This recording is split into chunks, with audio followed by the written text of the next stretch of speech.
बच्चों, आप सभी बहुत दिनों बाद आप लोगों से बातचीत हो रही है। और लॉकडाउन में आप सभी जो ऑनलाइन कक्षाएं चल रही हैं उसमें दूसरे विषयों की पढ़ाई आप सभी कर रहे थे, इसलिए मैं हिंदी का वीडियो भेजना थोड़ा सा रोक दिया कि आपके ऊपर बहुत ज़्यादा दबाव न पड़े। लेकिन अब जबकि छुट्टी हो गई है तो मैं सोचा एक वीडियो आपके लिए भेजूं कि आप इन छुट्टियों में इस वीडियो को देखें। और आप देखें कि जैसा कि आप याद करिए अपनी कक्षाओं में आप ब्लैक बोर्ड को सजाया करते थे, तो आपको वहीं पहुंचाने के लिए, वही याद दिलाने के लिए मैं भी थोड़ी सी सजावट इसमें कर लिया हूँ। उम्मीद है आपको अच्छा लगेगा। मैं आप लोगों की तरह चित्रकार तो नहीं हूँ, आप लोग तो बहुत अच्छे चित्रकार थे। याद है ना ब्लैक बोर्ड पर आप कैसे सजाया करते थे ब्लैक बोर्ड को। तो मैंने सोचा आज मैं अपना व्हाइट बोर्ड आपके लिए सजा दूं। खैर बच्चों, हम सभी बाल गोविंद भगत पाठ अब पढ़ने जा रहे हैं। बाल गोविंद भगत एक रेखा चित्र है। रेखा चित्र, बात को समझिएगा। साहित्य में गद्य की जो विधाएं होती हैं, गद्य के जो प्रकार होते हैं, उसमें कहानी है, निबंध है, यात्रा संस्मरण है, रिपोर्टाज है, रिपोर्टिंग जिसको कहते हैं, और रेखा चित्र है। रेखा चित्र का मतलब यह होता है बच्चों कि जब हम शब्दों से किसी का चित्र बनाएं, जिसको अंग्रेजी में कहते हैं स्केच बनाना। हम स्केच बनाते हैं ना, तो स्केच तो हम कलम से बनाते हैं, स्केच से बनाते हैं। लेकिन जब हम शब्दों के माध्यम से किसी के बारे में कोई बात कहते हैं, किसी के बारे में कोई बात बताते हैं, तो उसे कहा जाता है रेखा चित्र। जैसे मैं बोलूं कि वह आदमी थोड़ा लंबा है, थोड़ा चौड़ा है और बहुत सुदर्शन है, दिखने में बड़ा अच्छा है। वह सुबह उठता था, अपना काम करता था, दिन भर ऐसा करता था, वैसा करता था, शाम को सो जाता था। वह कुछ ये ठीक करता था, कुछ ये गलत करता था। तो ऐसा बताने से आपको पूरा समझ में आ जाता है कि वह आदमी कैसा था। तो जब हम शब्दों के माध्यम से, ध्यान दीजिएगा मैं क्या कह रहा हूं, जब हम शब्दों के माध्यम से किसी व्यक्ति के बारे में कोई बात बताते हैं जिससे कि हम उसके बारे में बहुत कुछ जानने लगते हैं, तो उसे हम कहते हैं रेखा चित्र। ठीक है बच्चों, तो ये जो पाठ है बाल गोविंद भगत, वो रेखा चित्र है। इसमें जो लेखक हैं उन्होंने शब्दों के माध्यम से बाल गोविंद भगत नामक एक चरित्र को आपके सामने रखा है कि बाल गोविंद भगत कौन थे, कैसे थे, क्या करते थे, उनकी दिनचर्या क्या थी, उनकी सोच कैसी थी, है ना। और क्या वो सोच उनकी सिर्फ अपनी थी या अपने तक सीमित रखते थे या उसे अपने आचरण में भी लाते थे। ढेर सारे सवालात हैं, बहुत सारी बातें हैं जानने की बाल गोविंद भगत के बारे में।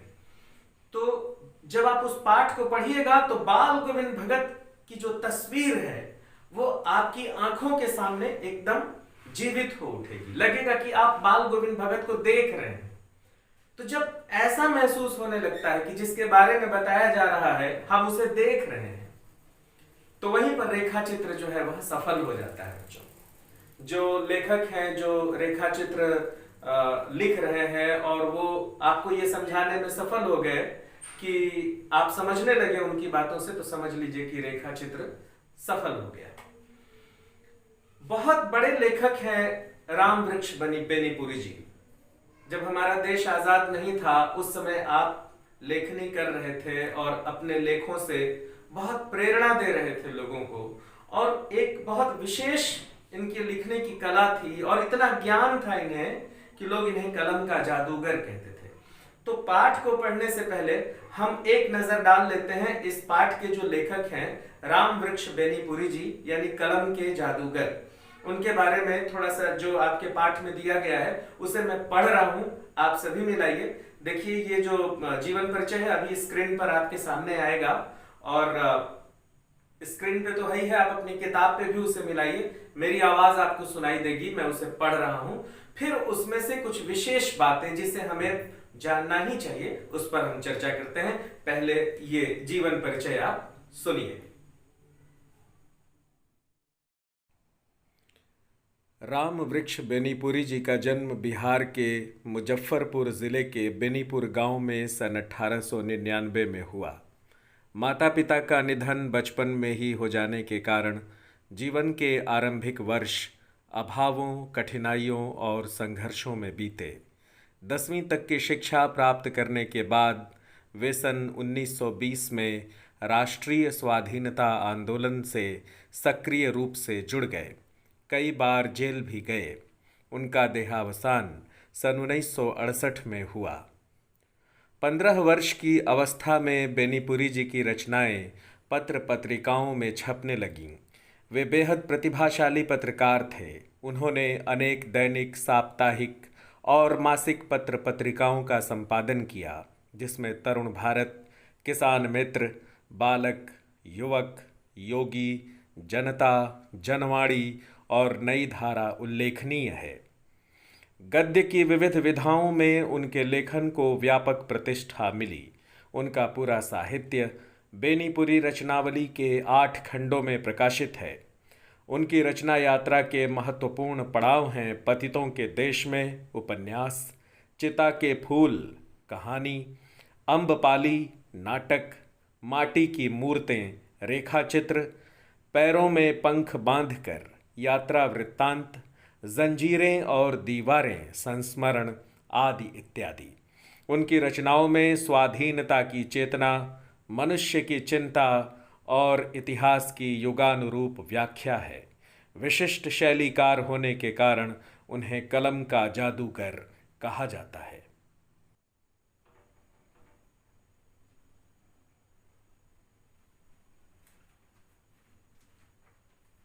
तो बच्चों, अभी आपने राम वृक्ष बेनीपुरी जी का जो जीवन परिचय है, जिसे मैंने पढ़ा था, अभी आप सुने।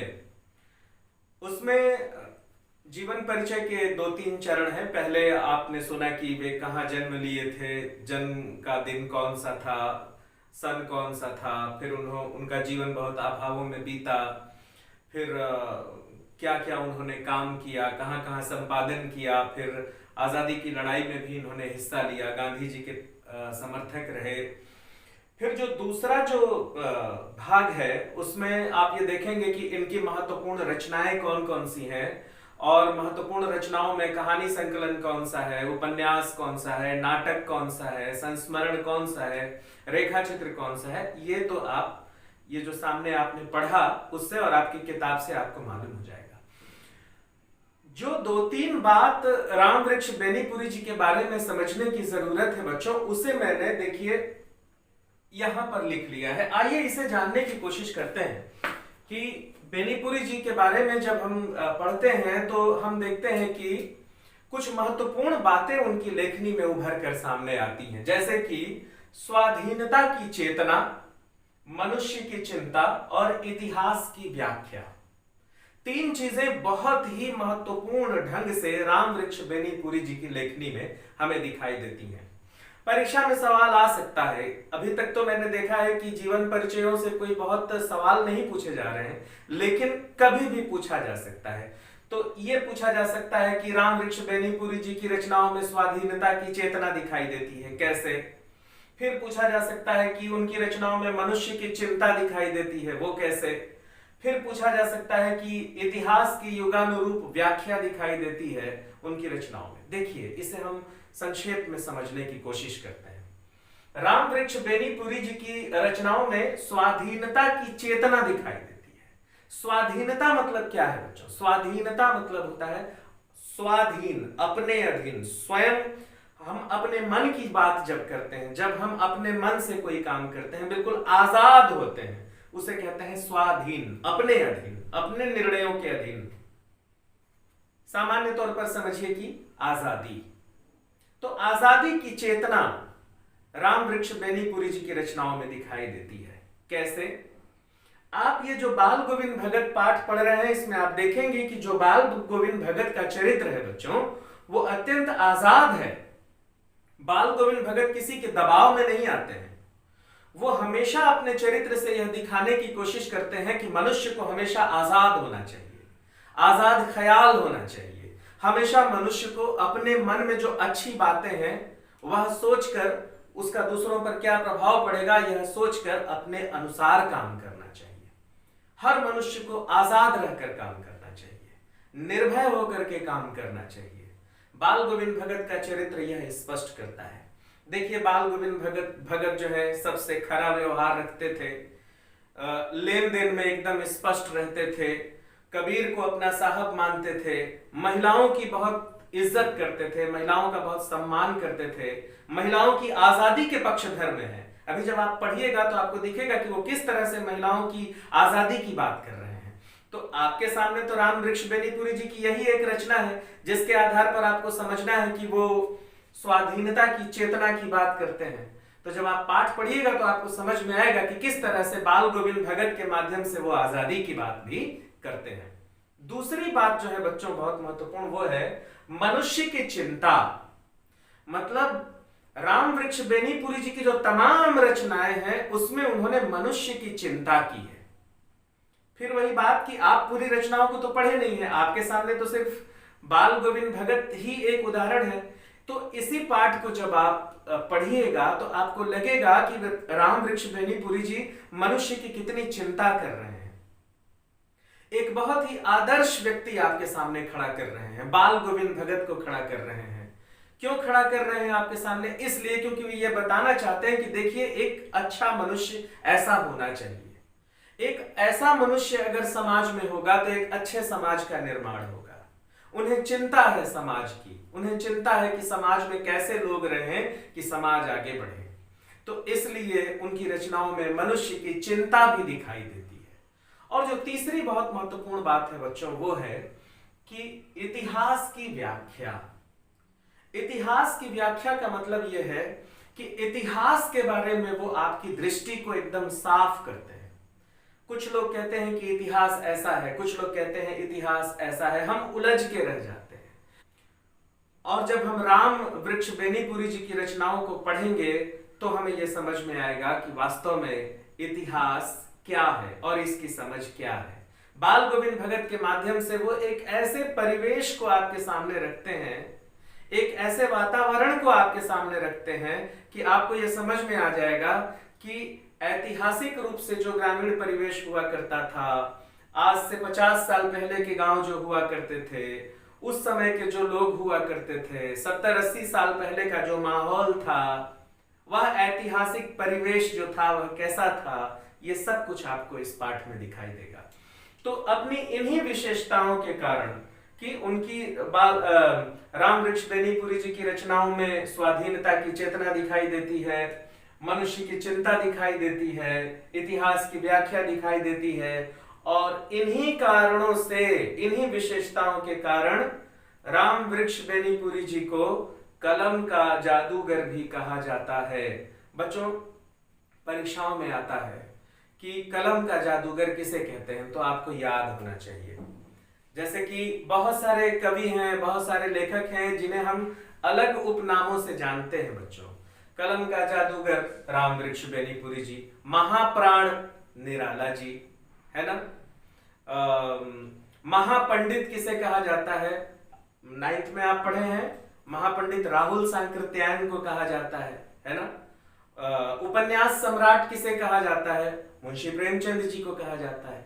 तो साहित्य के क्षेत्र में लेखकों को, कवियों को जनता ने प्यार से कुछ नाम दिया है ना। ये जो नाम है ये किसी एकेडमी ने इन्हें नहीं दिया है, जनता ने दिया है। उनकी जो प्यारी जनता है, जिनके लिए ये जो साहित्यकार हैं लिख रहे हैं, उन्होंने अपने लेखक को यह प्यारा सा नाम दिया है बच्चों। तो राम वृक्ष बेनीपुरी जी की चर्चा को हम यही विराम देते हैं और अब हम बाल गोविंद भगत पाठ पढ़ना शुरू करता हूं बच्चों। धीरे धीरे पढ़ूंगा और एक एक पैराग्राफ आपको समझाऊंगा। वीडियो बहुत अगर बड़ा हो जाएगा तो इसे कई खंडों में हम लोग समझने की कोशिश करेंगे। एक वीडियो में, 2 वीडियो में तो आना मुश्किल है। तो बाल गोविंद भगत भाग 1, भाग 2, भाग 3 ऐसा मैंने सोचा है, और चौथे भाग में हम प्रश्नोत्तरों पर चर्चा करेंगे। ठीक है बच्चों, तो चलिए मैं आज इस पाठ को पढ़ना शुरू करता हूं। आप अपना किताब खोल लीजिए और मिलाइए।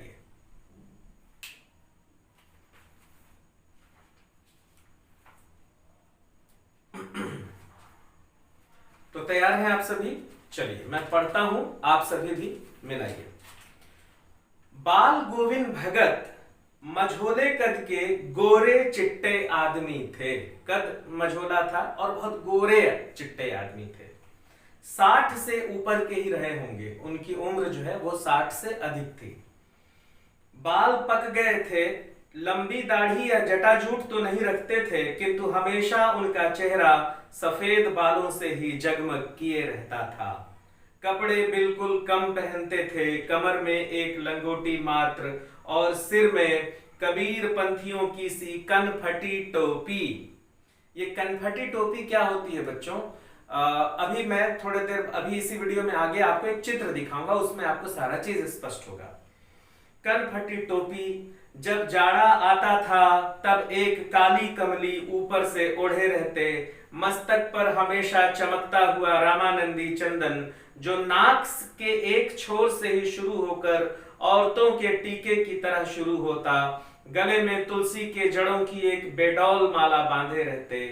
ऊपर की तस्वीर से यह नहीं माना जाना चाहिए कि बाल गोविंद भगत साधु थे, नहीं, बिल्कुल नहीं, बिल्कुल गृहस्थ थे। उनकी गृहिणी की तो मुझे याद नहीं, उनके बेटे और पतोहू को तो मैंने देखा था। थोड़ी खेती बाड़ी भी थी, एक अच्छा साफ सुथरा मकान भी था। तो बच्चों क्या समझा आपने बाल गोविंद भगत के बारे में? 60 से अधिक की उम्र है। परीक्षा में प्रश्न आता है कि बाल गोविंद भगत कैसे दिखते थे, उनकी काया के बारे में, उनके रूप के बारे में वर्णन करिए। तो आपको लिखना पड़ेगा। तो आप लिखेंगे कि वो 60 साल से अधिक के थे, गोरे चिट्टे व्यक्ति थे, हल्की सफेद दाढ़ी थी, बाल पक गए थे, रामानंदी चंदन लगाते थे। सफेद चंदन होता है बच्चों, उसे रामानंदी चंदन कहते हैं। और यहां नाक से शुरू करके ऐसे महिलाओं की तरह ऐसे लगाते थे।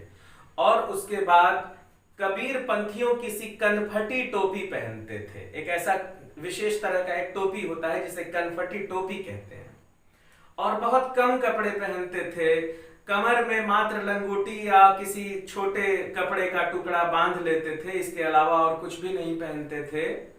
जाड़े के दिनों में काली कमली यानी काला कंबल अपने पास रखते थे, वह कंबल ओढ़ लिया करते थे।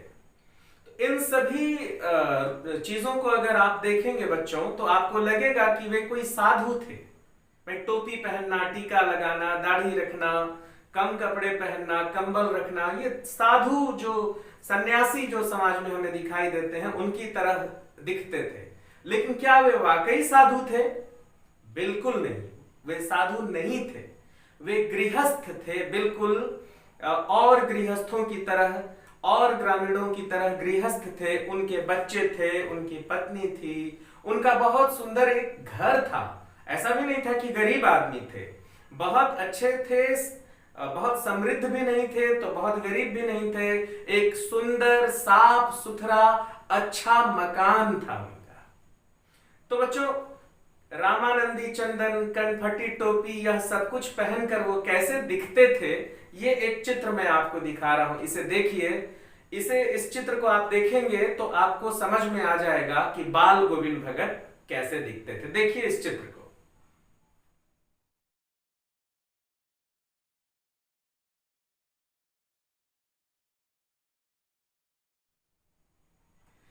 तो आपने इस चित्र को देखा बच्चों, आपको समझ में आया? आपने देखा वो टोपी जो इस तरह से है, ऐसे कान पर से ऐसे, इसे कहते हैं कनफटी टोपी। बिल्कुल ऐसे ही दिखते थे बाल गोविंद भगत। और जो हाथ में तंबूरा लिए हुए हैं वो भी तंबूरा, खंजड़ी, इन सभी को लेकर के कीर्तन किया करते थे। तो ये जो चित्र है बिल्कुल ऐसे ही दिखते थे। आप अपनी किताब में भी देखिए तो उनका कीर्तन करता हुआ एक चित्र है।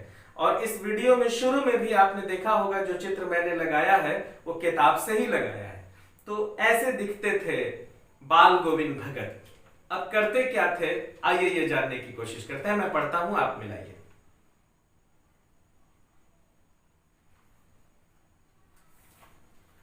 एक बात और, मकान बड़ा साफ सुथरा था उनका, तो क्यों ना हम उनका मकान भी देख लें। देखिए ये जो चित्र है मैं बहुत खोज कर निकाला हूं जैसा उनका मकान दिखना चाहिए, कुछ ऐसा ही उनका मकान दिखता होगा। देखिए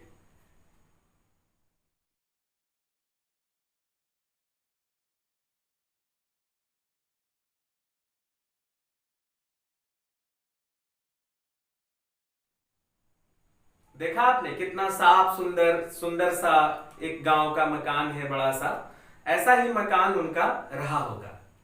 अब मैं पढ़ता हूं। खेती बाड़ी करते परिवार रखते, खेती बाड़ी करते परिवार रखते हुए भी बाल गोविंद भगत साधु थे। क्या बात हुई? पहले कह रहे हैं साधु नहीं थे, बाद में कह रहे हैं कि साधु थे। मतलब कि खेती बाड़ी भी करते थे, परिवार भी था, लेकिन जो उनका व्यवहार था वह साधु की तरह था। वे साधु नहीं थे, लेकिन जो उनका आचरण था, उनका जो व्यवहार था, समाज में व्यवहार करने का तरीका था, वह साधुओं की तरह था। बहुत ही पवित्र, बहुत ही अच्छा व्यवहार, खरा व्यवहार, बिना लाग लपेट के अपनी बात कहना, ये बाल गोविंद भगत की विशेषताएं थी। देखिए मैं पढ़ रहा हूं। कबीर को साहब मानते थे। संत कबीर, आप सुने होंगे बच्चों, संत कबीर को वो अपना देवता मानते थे। उन्हीं के आचरणों को अपनाने की कोशिश करते थे, उनके संदेशों का पालन करते थे। कबीर को साहब मानते थे, उन्हीं के गीतों को गाते, उन्हीं के आदेशों पर चलते, कभी झूठ नहीं बोलते, खरा व्यवहार रखते, किसी से भी दो टूक बात करने में संकोच नहीं करते, न किसी से खामखा झगड़ा मोल लेते, किसी की भी चीज नहीं छूते और न बिना पूछे व्यवहार में लाते। इस नियम को कभी कभी इतनी बारीकी तक ले जाते कि लोगों को कुतूहल होता। कभी कभी वह दूसरों के खेत में शौच के लिए भी नहीं बैठते। वे गृहस्थ थे, लेकिन उनकी सब चीज साहब की थी। जो कुछ भी खेत में पैदा होता, सिर पर लाद कर पहले उसे साहब के दरबार में ले जाते, जो उनके घर से 4 कोस दूर था। एक कबीर पंथी मठ से मतलब वह दरबार में भेंट स्वरूप लिया जाकर प्रसाद रूप में जो उन्हें मिलता उसे घर लाते और उसी से गुजर चलाते। जबरदस्त व्यवहार है बाल गोविंद भगत का। किसी से झगड़ा नहीं करते, साफ सीधा बातचीत करते, किसी से डरते नहीं थे, है ना, और किसी की भी चीज को बिना पूछे हाथ नहीं लगाते थे। कभी कभी इतनी बारीकी तक इन चीजों को ले जाते कि लोगों को लगता कि ये ऐसा कैसे कर पाते हैं, हम लोग तो नहीं कर पाएंगे। अब देखिए कि गांवों में लोग शौच करने के लिए खेतों में जाया करते हैं, वो इतना इस बात को लेके सजग रहते थे कि दूसरों की चीजों का किसी तरह से नुकसान नहीं करना है। वो शौच भी करने जाते थे तो अपने ही खेत में शौच करते थे, यहां तक बात को ले जाते थे। और कबीर को अपना देवता मानते थे। जैसा कबीर का संदेश है, जैसा संत कबीर का आचरण है, वैसा ही आचरण अपने व्यवहार में रखने की कोशिश करते थे। और तो और जब फसल हो जाती थी, पक कर तैयार हो जाती थी, फसल कट कर खलिहान में आ जाती थी, तो वो उसे अपने सर पर लाद कर उसमें से बहुत सारे फसल का हिस्सा कबीर के मठ में ले जाते थे। कबीर मठ अक्सर गांवों में चौरा बना होता। चौरा का मतलब होता है बच्चों चबूतरा। तो कबीर के नाम पर चबूतरा जो बना होता है उसे कबीर चौरा कहते हैं। या कोई मंदिर जैसा बना हो कबीर का, या कोई मठ हो, कोई आश्रम हो, तो उसे कबीर मठ कहते थे। वहां वो जाते थे तो प्रसाद के रूप में फसल को ले जाकर के और मंदिर में रख देते थे। और बहुत नजदीक नहीं था मंदिर, 4 कोस दूर, बहुत दूर, कोस जो है वो किलोमीटर से बड़ा होता है, तो वहां लेकर जाते थे और वहां से प्रसाद के रूप में फसल को लेकर के आते थे और तब उनका घर चलता था। सोचिए कि कबीर पर कितनी अटूट आस्था रखते थे और लोगों के प्रति उनका कैसा नजरिया था, कैसा व्यवहार था, कितना शानदार व्यक्तित्व था उनका। इस 2 पैराग्राफ से आपको समझ में आया होगा। और एक चीज और, बहुत बढ़िया गाते थे। ये उनके व्यक्तित्व की बहुत बड़ी विशेषता है कि बाल गोविंद भगत एक बहुत अच्छे गायक भी हैं। और क्या गाते हैं? कबीर के भजन गाते हैं। जाड़े के मौसम में कुछ और गाते हैं, गर्मी के मौसम में कुछ और गाते हैं, बरसात के मौसम में कुछ और गाते हैं, जब रोपनी करते रहते हैं खेतों में तो कुछ और गाते हैं। तो गायकी उनके व्यक्तित्व की बहुत बड़ी विशेषता है। तो मैं और आगे पढ़ता हूं, सुनिए।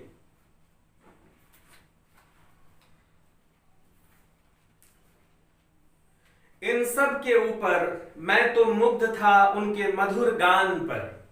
लेखक कह रहे हैं कि मैं उनके गाने पर बहुत मोहित रहता था, जो सदा सर्वदा ही सुनने को मिलते। कबीर के वे सीधे साधे पद जो उनके कंठ से निकलकर सजीव हो उठते थे। कबीर के पद उनके कंठ से जब गाने के रूप में निकलते थे तो जीवित हो उठते थे बच्चों, इतना ज्यादा उसका प्रभाव था। आषाढ़ की रिमझिम है, समूचा गांव खेतों में उतर पड़ा है। कहीं हल चल रहे हैं, कहीं रोपनी हो रही है। कलेवा लेकर औरतें मेढ़ पर बैठी हैं। आसमान बादल से घिरा हुआ है, धूप का कहीं कोई नाम नहीं। ठंडी पुरवाई चल रही है। ऐसे ही समय आपके कानों में एक स्वर तरंग झनकार सी कर उठती है। मतलब कि बरसात का समय है और बाल गोविंद भगत खेत में उतरकर रोपनी कर रहे हैं और गा रहे हैं। औरतें जो है वो कलेवा, कलेवा मतलब होता है बच्चों नाश्ता। क्या होता है, गांव के लोग जो है वो सुबह उठते ही खेतों की ओर चले जाते हैं और एक उत्सव का माहौल होता है। सारे पुरुष वर्ग के लोग बैल और हल लेकर के खेत में चले जाते हैं और गांव की जो उनकी पत्नियां होती हैं, माँ बहनें होती हैं, वो नाश्ता अपने सिर पर रख करके और बाल्टी में पानी, क्योंकि खेत बहुत अंदर तक होते हैं, पीने के लिए पानी वहां मुश्किल हो जाता है, तो यहां से पानी लेकर के जाते हैं और फिर वहां पर सारे लोग मिलकर के नाश्ता करते हैं। बहुत अच्छा माहौल होता है, खेतों में लोग रोपनी लगाते रहते हैं। हमारा सरगुजा तो धान का विशेष क्षेत्र है बच्चों। आप तो जब चाहे बरसात में देख सकते हैं कैसे रोपनी होती है, तो आपको और बहुत अच्छे से स्पष्ट होगा। तो ये बाल गोविंद भगत है, रोपनी का गीत गाने लगते हैं और आसपास का माहौल बहुत ही खूबसूरत हो जाता है। तो ये माहौल कैसा हो जाता है, किस तरह का वो गाना गाते हैं। वीडियो लंबा हो रहा है इसलिए आप इस पर यहीं चर्चा समाप्त करते हैं। अगले वीडियो में वो किस तरह से गीत गाते हैं, कैसा माहौल होता है, इस पर हम चर्चा करेंगे। इस वीडियो में इतना ही।